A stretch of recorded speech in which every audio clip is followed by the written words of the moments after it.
Welcome to a journey through the haunting corridors of history, where we unravel a tale so chilling, so profound, that it echoes through the ages. Today, we delve into the horrific secret that Stalin desperately wanted to keep buried. A secret that Aleksandr Solzhenitsyn courageously unearthed.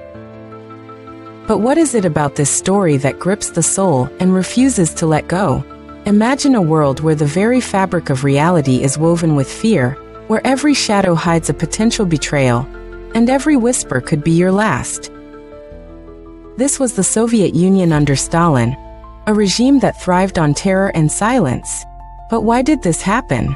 How could a nation, once filled with hope for a brighter future, descend into such darkness? Jung once remarked that any internal state of contradiction, unrecognized, will be played out in the world as fate. This might sound mystical, but think about it. How often do our unresolved inner conflicts manifest in our actions, shaping our destiny in ways we never intended? In the Soviet Union, this psychological truth played out on a grand scale. The refusal to acknowledge moral uncertainty led to actions that defied humanity. And Solzhenitsyn, with his piercing insight, captured this descent into madness. Picture this, a cold, desolate night at Adak, a camp on the Pechora River. Opposition members are taken from their cells, their mouths stuffed with cloth, their arms bound. They are led to waiting carts, not as corpses, but as living, breathing men. Why? Because it was easier to handle living bodies than dead ones. They were driven to the Gorka, the camp cemetery, and buried alive. Not out of brutality, but efficiency. Can you imagine the horror of such a fate? The chilling efficiency of evil? Solzhenitsyn's narrative is not just a recounting of events.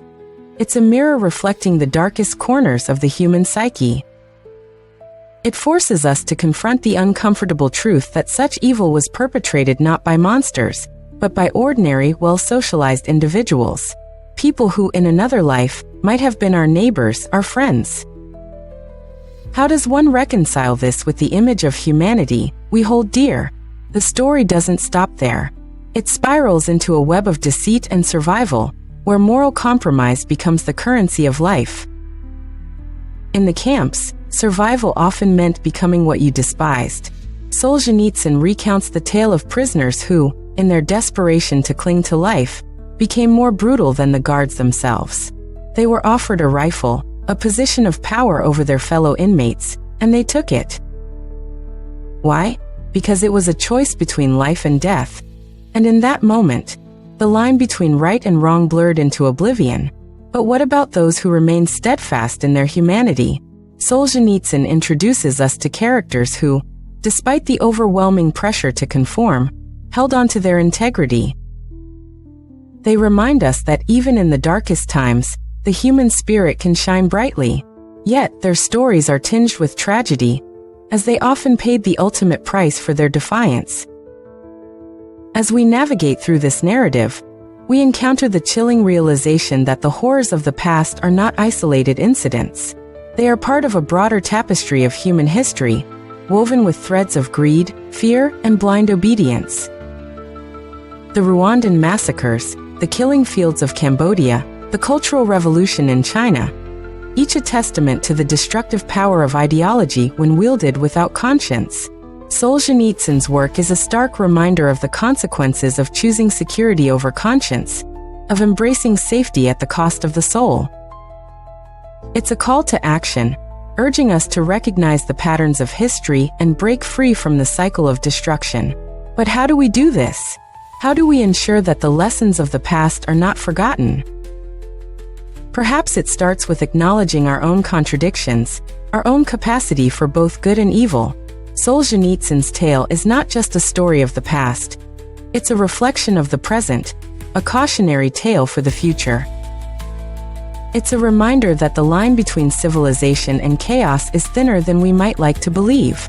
As we conclude this journey, let us not turn away from the uncomfortable truths that Solzhenitsyn presents. Let us face them head-on with courage and conviction, for in doing so, we honor the memory of those who suffered and ensure that their sacrifices were not in vain. We have the power to shape our destiny, to choose a path of compassion and understanding. The question is, will we? Thank you for joining us on this exploration of Aleksandr Solzhenitsyn's haunting tale. If this story resonated with you, if it stirred something within, please share it with others. Let's keep the conversation alive, for it's through dialogue and reflection that we can hope to build a better world. Until next time, stay curious, stay compassionate, and never stop questioning. But even as we bid farewell to this harrowing narrative, the echoes of Solzhenitsyn's words continue to resonate, urging us to delve deeper into the intricate dance between history and humanity. For his accounts are not mere relics of a bygone era. They are living documents, pulsating with the lessons we must heed if we are to navigate the turbulent waters of our own time. Imagine the corridors of power today, filled with decision-makers who have the capacity to shape the fate of millions. Imagine the conversations held behind closed doors, where the future is carved out in strategies and policies. Do these leaders remember the past? Are they haunted by the specters of those who came before them, who wielded power without the anchoring weight of conscience? The chilling efficiency of evil, as Solzhenitsyn so vividly depicted, is not confined to the gulags of the Soviet Union. It is a specter that lingers, ready to manifest wherever unchecked authority meets an apathetic populace. It thrives in the shadows of indifference, where the cries of the oppressed are drowned out by the cacophony of distraction.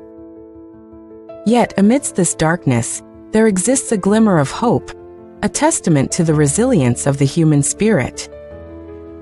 Solzhenitsyn's characters who clung to their integrity, who refused to bow to the crushing weight of dehumanization, serve as beacons of light. Their stories are not just tales of defiance, they are blueprints for resistance, guiding us in our own struggles against the forces that seek to divide and conquer. So how do we, as inheritors of this legacy, rise to the occasion? How do we transform the haunting lessons of the past into a foundation for a future that values humanity over ideology, empathy over enmity?